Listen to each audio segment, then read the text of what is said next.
오늘은 제가 여러분들에게 사랑이 없으면 이라는 제목으로 설교 말씀을 드리려고 합니다. 오늘 고린도전서 13장 읽었죠.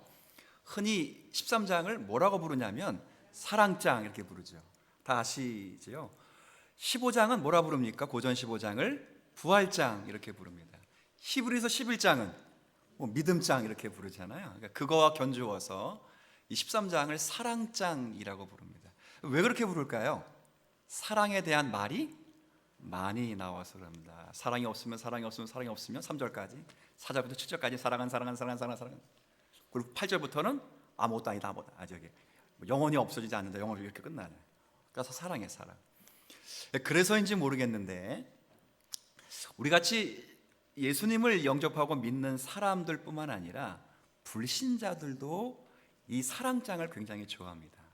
노래로 부르기도 하고 심지어는 결혼식 주례사에서도 가끔 등장하기도 합니다. 근데 그거 아십니까?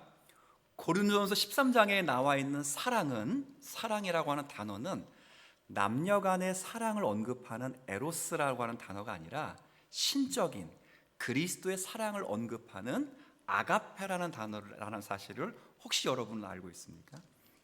이 말은 남녀 간의 사랑으로 쓸 수 없는 장이 바로 13장이라 그 말이에요. 그리고 또 하나 알고 계십니까? 이 고린도전서 13장의 사랑장이 지금 은사에 대한 이야기를 나오고 하는 중에 중간에 있다는 거예요.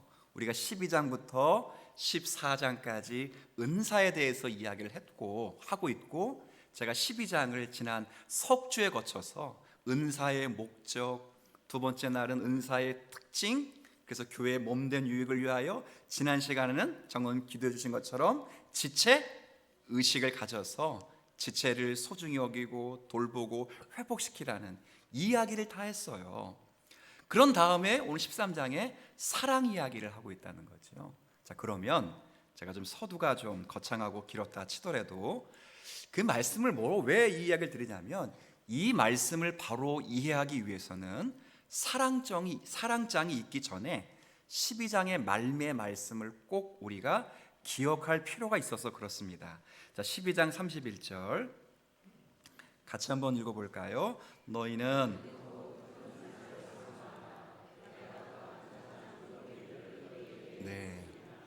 자, 은사를 쫙 이야기하다가 마지막에 이것보다 더 큰 뭐예요? 은사요. 지금까지 말한 것도 엄청 큰데 이것과는 견줄 수 없는 은사예요. 은사. 그런데 그 다음 표현에는 은사라 말하지 않고 뭐라고 말하냐면 사모하라. 내가 또한 가장 좋은 뭐라고 했어요? 길이에요. 길. 방법, 가장 탁월한 방법을 알려주겠다는 거예요. 그래서 잘 한번 생각하셔야 됩니다. 고린도전서 13장에 나와 있는 사랑은 은사가 아니에요. 은사가 아니라 은사를 은사 되도록 하게 하는 힘, 그게 뭐예요? 사랑이에요. 사랑. 그래서 신학자들은 이렇게 종종 표현했어요. 은사를 행하는 규범과 지침으로서의 사랑, 그게 바로 고린도전서 13장의 이야기라 그 말이에요. 쉽게 설명하면 어떤 은사도 어떤 직분도 사랑이라고 하는 성격에서 발휘되거나 사용되거나 규명되지 않으면 그 은사는 아무런 소용이 없다, 그 이야기를 하는 거죠.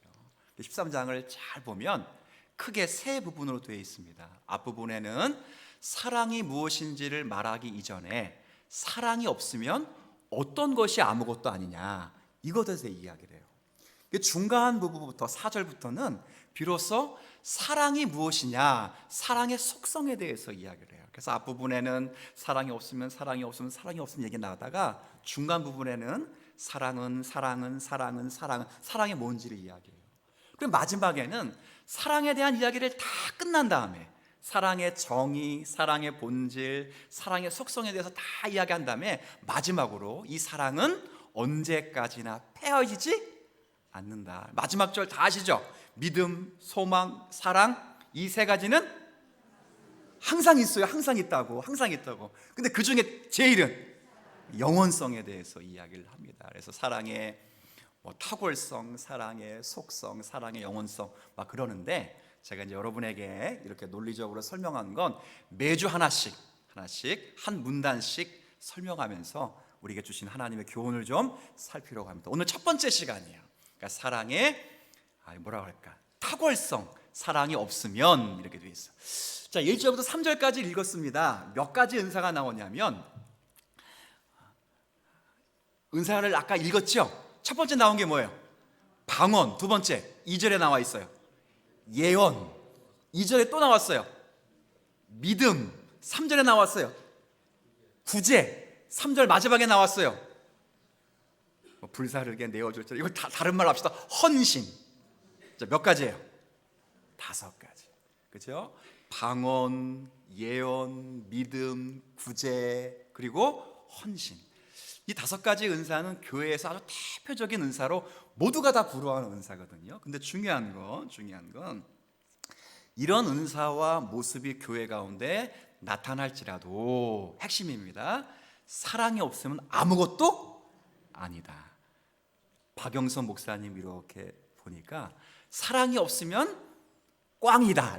꽝이다. 이렇게 표현했더라고. 꽝이다. 이렇게 표현했어요. 어떤 표현이든 괜찮아요. 아무것도 아니라는 거예요. 자, 그러면 지금부터 이제 생각을 해봅시다. 이 말을 한번 뒤집어 봅시다. 뒤집어 봐요. 자, 그러면 이 말은 사랑이 없어도 방언할 수 있다, 없다? 있다. 그렇죠. 왜 이렇게 훌륭하신지는 잘 모르겠습니다. 어느 교회에 소속된 분들인지 모르겠지만 너무 훌륭하십니다. 두 번째, 사랑이 없이도 하나님의 충만한 지식을 알 수 있다. 있다. 사랑이 없어도 산을 옮길 만한 믿음을 가질 수 있다. 있다라는 거예요. 사랑이 없어도 내가 가진 모든 것을 가지고 다 남들에게 섬길 수 있다. 좋아요. 마지막, 자기를 챙기지 않고 불꽃 같은 헌신을 하더라도 사랑이 없을 수 있다. 그래, 맞아요. 맞아요. 어떠세요? 전 읽을 때 너무 충격받았는데, 여러분 여러분 보니까 상식이지 하시는 것 같은데, 저는 너무 충격을 받았습니다. 너무 충격을 받았습니다. 설교를 준비하면서 회개했고 너무 큰 충격을 받았습니다. 그래서 깨달았습니다. 뭘 하나 깨달았냐면, 깨닫게 되는 건 사랑은, 잘 들으세요, 사랑 자체로 확인되는 것이지 그 다른 무엇으로 확인될 수 없다입니다. 자, 이해하셨어요? 뭔 소리인지 잘 모를 수 있습니다. 한 번 더 할게요. 사랑은 사랑 자체로 확인돼야지 그 다른 어떤 것으로도 확인되어서는 안 된다. 그렇죠? 천사의 말을 합니다. 많은 지식을 가지고 있습니다. 강력한 믿음을 가지고 있어요. 많은 물질로 사람들을 구제합니다. 심지어는 자기를 위해 아무것도 취하지 않습니다. 자기를 다른 사람들에게 불사르게 내주는 불꽃 같은 일들을 해도 그것이 사랑을 말해주는 증거가 아니라는 것입니다. 제 말이 틀려요? 맞아요. 아니라는 거예요. 이쯤 되면 조금 더 놀라지 않습니까? 저는 엄청 놀랐습니다. 엄청 놀랐습니다. 그래서 저는 스스로 속을 때가 많다라는 생각을 했습니다. 어떻게 스스로 속냐? 내가 이러이러한 것들을 하기 때문에 나에게 저러저러한 것들은 있을 거야. 스스로 속았습니다. 내가 하나님의 일을 위하여 이렇게 많은 일을 하고 있으니 나는 분명 경건한 사람이 맞을 거야. 속고 있었습니다. 내가 주를 위하여 이렇게 큰 업적을 이루었으니 분명 하나님이 나를 의로운 사람으로 간주해 주실 거야. 속았습니다. 내가 하나님에 대한 많은 지식을 여러분들보다 많이 알고 있기 때문에 필시 나는 하나님 앞에 거룩한 사람이 분명할 거야. 자, 뭐 하고 있었다고요? 속고 있었다. 그런 것으로 우리의 사랑을 증명할 수, 자, 답만 물어봅시다. 있다, 없다? 없다. 또 바꿔서 사랑 없이도 그런 거 할 수 있다, 없다? 있다. 이제 조금 충격적이지 않습니까? 네. 저는 이번 주 엄청 충격을 받았습니다. 자, 그렇다면 물어보십시다. 겉으로 드러나는 은사가 진짜 참이 되려면 과연 우리에게 필요한 것이 무엇일까? 13장의 답은 딱 두 글자였습니다. 뭐였죠? 사랑입니다. 사도 바울이 지금 처음 말한 것 같이 보이지만 사실은 예수님이 이미 우리에게 이미 오래전부터 하신 말씀인데 산상수훈에 나와 있습니다.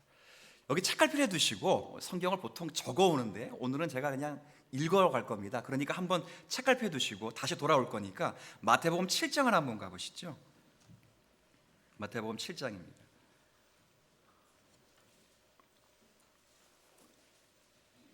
네, 오랜만에 성경책 넘기는 소리가 이렇게 정겹게 들릴 수가 없습니다.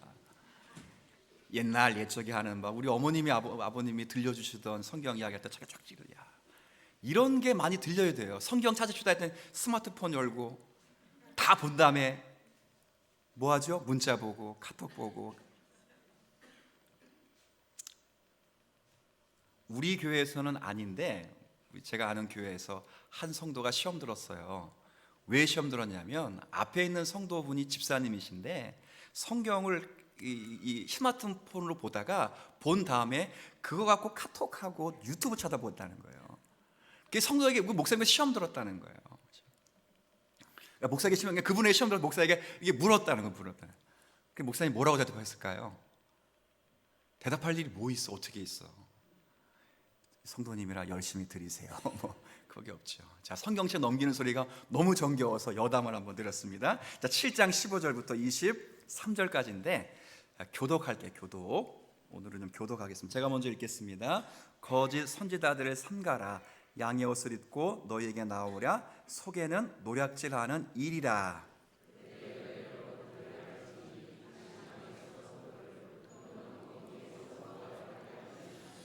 이와 같이 좋은 나무마다 아름다운 열매를 맺고 못된 나무가 나쁜 열매를 맺나니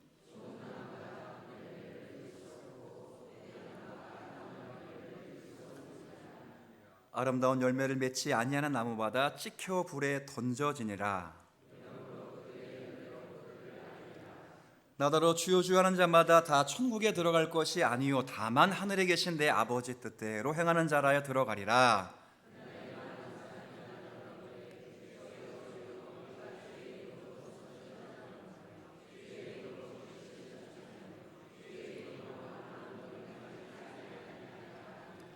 그때에 내가 그들에게 밝히 말하되 내가 너희를 도무지 알지 못하니 불법을 행하는 자들아 내게서 떠나가라 하니라. 아멘. 예, 묻습니다. 뭘 통해서 그 사람이 진짜인지 알 수 있죠? 이야, 공교롭게도 여러분만 읽은 구절이에요. 여러분이 첫 번째 읽은 말씀 내용이 뭐예요? 그들의 열매로 그들을 알지니. 열매입니다. 열매. 주님은 겉으로 드러나는 은사와 직분 자체만 보고서 그 은사와 직분이 참된 것이라 라고 알 수 있다고 말해주지 않아요. 오직 은사와 직분을 행하는 그 사람의 인격적인 열매를 통해서만 알 수 있다는 거예요. 그러면서 든 부류가 세 사람입니다. 주의 이름으로 선지자 노릇하고, 주의 이름으로 귀신을 쫓아내고, 주의 이름으로 병든 자를 일으킨다고. 이 세 가지 은사는 가히 굉장히 중요한 거 아니에요? 우리는 착각합니다. 귀신을 쫓아내고 선지자 노릇하고 권능을 행하고 은사가 나타나면 그 자체가 이미 열매다라고 착각을 한다고요. 근데 주님은 말씀하십니다. 그 자체가 열매가 될 수 없다. 이 모든 것들을 귀신을 쫓아내며 설교를 전하며 하나님 말씀으로 산을 옮길지라도 병든 자를 고칠지라도 어떤 원리로 어떤 행동으로 어떤 모습으로 했냐, 주님이 그걸 보신다는 거예요.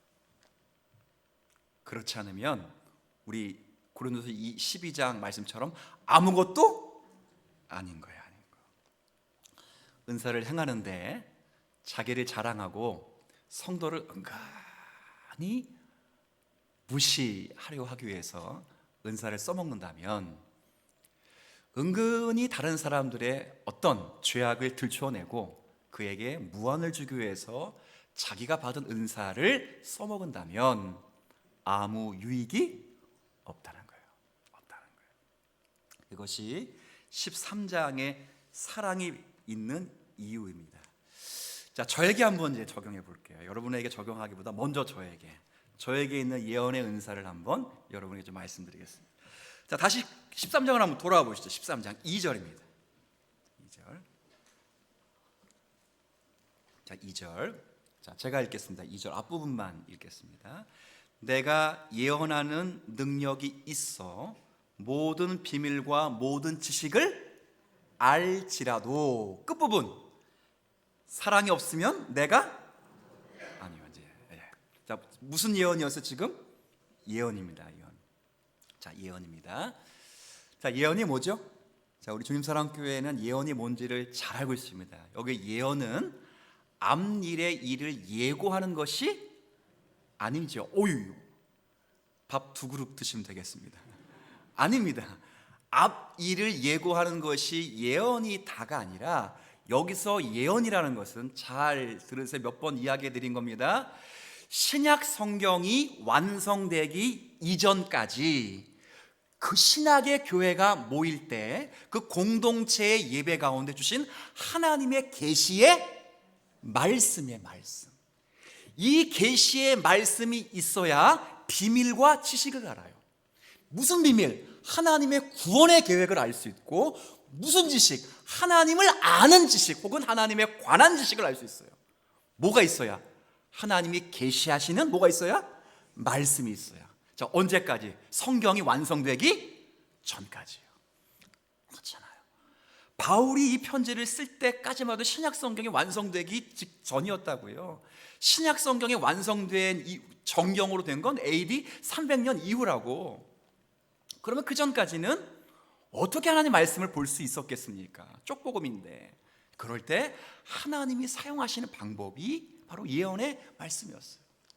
근데 지금은 성경이 다 기록되어 있기 때문에 지금은 예전과도 같은 성경에 기록될 예언은 없지만, 기록된 성경의 말씀을 해석하고 선포하는 설교가 예언의 성격을 이어받은 거예요.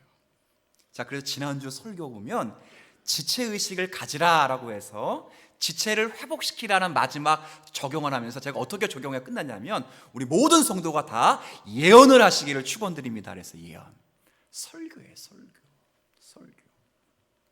자, 그런데 제가 지금 예언은 설교를 하고 있는데, 중요한 건 이 중요한 설교도 뭐가 없으면 아무것도 아니라고요. 사랑이 없으면 아무것도 아니라고. 제가 목회를 하면서 깨닫는 것이 그겁니다. 철저하게 깨닫는 것이 그거예요. 제가 노력하고 묵상하고 연구해서 성경의 많은 진리들을 깨달았습니다.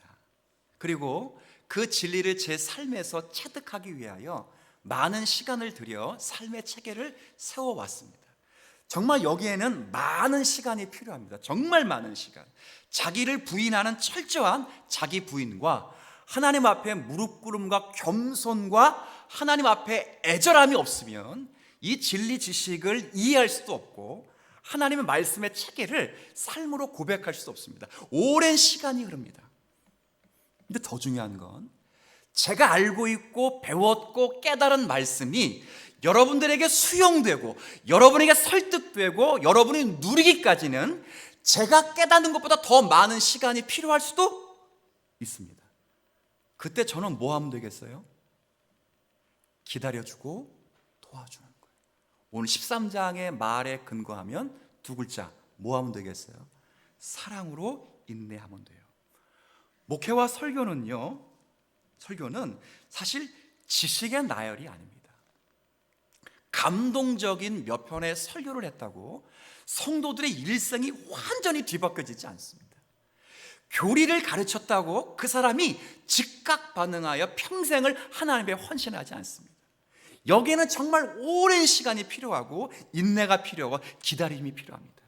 하나님의 개입이 있어야 되고 간섭이 있어야 됩니다. 그렇기 때문에 전하는 자는 올바른 지식과 함께 이 지식이 하나님의 설교가, 예언이 하나님의 사랑의 관점에서 전해지지 않으면 항상 꾸짖는 겁니다. 제가 여러분에게 설교했는데 아마도 제가 여러분보다 더 성경 말씀을 더 많이 알고 있을 확률이 큽니다.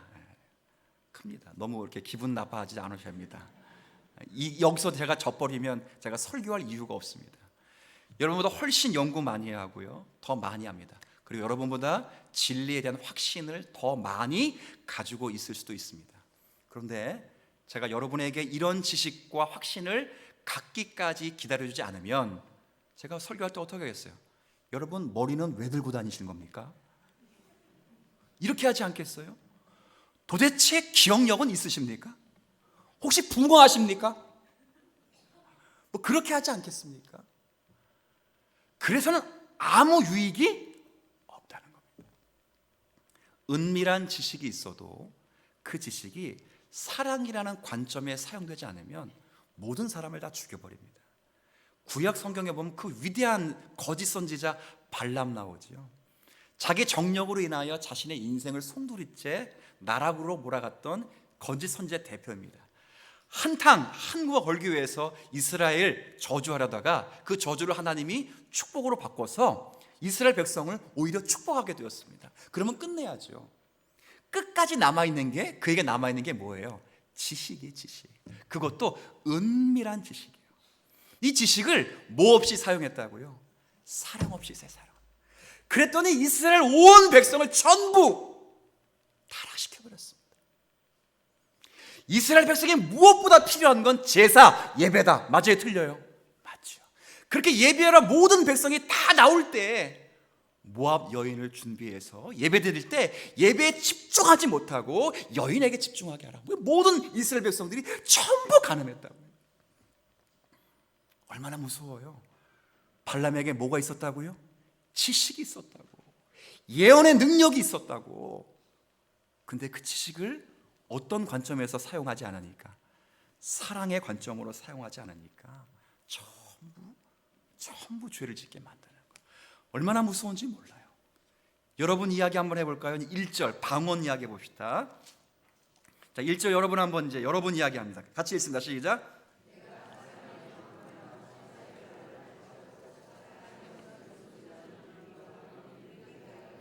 네, 아멘. 방언하실 수 있는 분 한번 손 한번 들어보세요 라고 하면 안 되죠. 네. 제가 말하면 다 들 겁니다. 사람의 방언과 사람의 방언이니까 여기는 외국어입니다. 자, 대한민국 말 못하는 사람 손 들어보세요. 없죠? 그럼 다 방언하는 겁니다. 지금부터 제가 하는 말을 알아들으면 방언을 하는 겁니다. 아리가또 하고 있네요. I can speak English 하고 있네요. 자, 그런데 우리는 어떻게 배웠죠? 오랜 시간을 통해 배웠습니다. 처음에 엄마, 아빠 배웠습니다. 외국어도 그렇고 모국어도 그렇고 오랜 시간의 학습을 통해 배웠습니다. 그런데 여기서 사람의 방언은 하나님이 갑자기 주신 것입니다. 지금으로 말하면 단 한 번도 일본을 가보지 못한 사람이, 단 한 번도 일어 책을 보지 못한 사람이, 단 한 번도 일본 사람을 만나보지 못한 사람이 지금으로 말하면 하나님이 그 나라에 당신의 구원 역사를 쓰시기 위하여 한 영혼에게 방언이라고 하는 외국어를 주셔서 그 나라의 복음을 확실하고 판명하게 전할 수 있도록 단시간에 뭘 줬다고요? 방언을 줬다고요. 방언. 자, 묻습니다. 누가 줬다고요?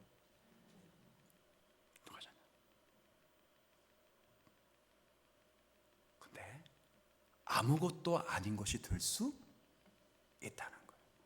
뭐가 없으면 사랑. 만약에 제가 어디서 가짜 박사 학위를 가져왔다고 보십시오. 제가 일부 예배 때도 말씀드렸는데 저는 신정아 사건이 터졌을 때 너무 감사했어요. 신정아 사건 아시는 분 아실 텐데요. 고위 관리자의 학위가 다 가라였습니다. 가짜였다고 들통나가지고 결국 개망신 당하고. 근데 그때 한국 교회의 가짜 박사 학위를 소유하지 말자라는 캠프가 나왔습니다. 목사님들이 어느 교회 담임 목사 되려면 그때 교회가 전부 요구한 게 다 외국 학위를 갖고 있어야 돼요. 그래서 목사님들이 학위를 받아오는데 학위를 보니까 처음 보는 학교에 외국 학교가 미국 학교, 영국 학교. 그래서 제가 주소를 쳐봤어요, 인터넷에. 그랬더니 주소가 나와요. 경기도 광주시.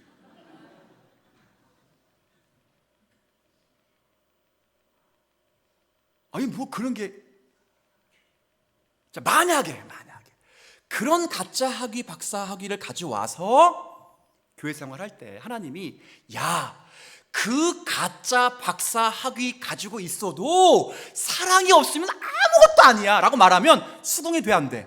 그건 되지. 어차피 가짜고 훔쳐갔는데 학위 장사 한 달 다니고 따온 거 아니에요, 돈 주고. 근데 말했잖아요, 방언 누가 줬다고 지금? 하나님 줬다고. 천사의 말은 아직 저는 천사의 말을 직접 듣지 못했지만 매일 들어요. 자녀들 통해, 아내를 통해서, 여러분을 통해서 매일 듣거든. 왜 놀라시고 그럽니까? 여러분 안이 듣는 것처럼 다 듣잖아요, 천사의 말을. 지금도 천사의 찬양이 있었잖아요. 천사 37분이신가? 듣잖아요. 하나님이 주셨다고. 하나님이 주셔놓고 사랑이 없으면 그것도 아무것도, 얼마나 충격적이에요.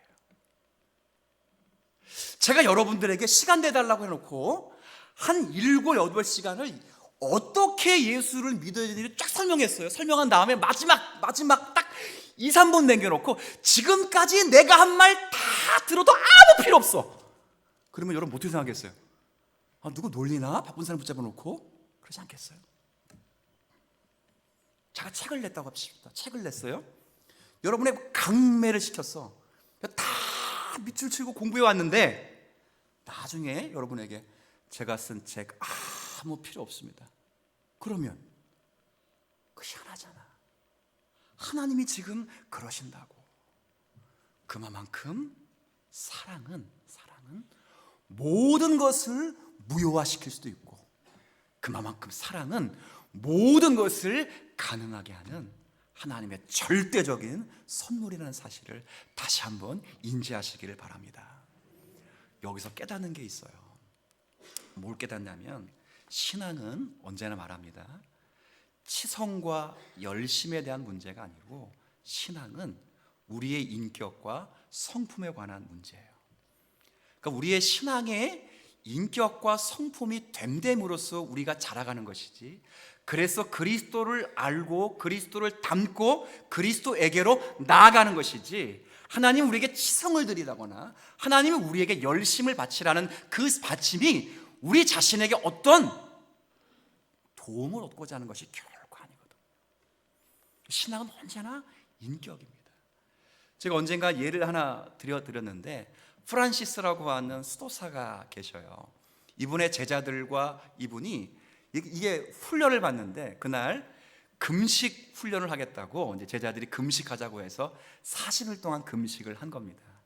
이틀 지나니까 제자들 가운데 한 그룹이, 선생님 그냥 금식하기는 좀 맹성맹성하니까 우리 중앙에다가 금식 끝나면 보식하잖아요, 그죠? 그때 꼭 먹는 게 죽입니다. 죽을 매일 아침 따뜻하게 떠놓고 그거 보면서 금식하십시다 라는 제안을 한 거예요. 좋다. 그래서 매일 아침 따뜻한 죽을 중앙에 놓고 숟가락 하나 얹어놓고 돌아가면서 계속 금식을 하는 거예요. 한 20일쯤 지났을까, 어떤 제자 가운데 하나가 너무 배고파가지고 그 죽을 몰래 한 숟갈 딱 먹는데, 그때 꼭 누가 보는 사람이 있어 없어요? 눈의 은사를 갖는 분이 꼭 있어요. 교회는 아무도 모르게가 있어 없어? 없다고. 꼭 눈의 은사를 갖고 있는 분이 계셔. 레이저, 그것도 2.0 이상으로, 그냥 얼마 안경도 안 쓰시는 걸 막, 그런 분들은 그냥 딱 봤다고. 그랬더니 늑대같이 달려가가지고 네가 주의 제자냐, 그러고도 네가 하나님의 백성, 막 몰아붙이는 거예요. 그때 프란시스가 어떻게 했을까요?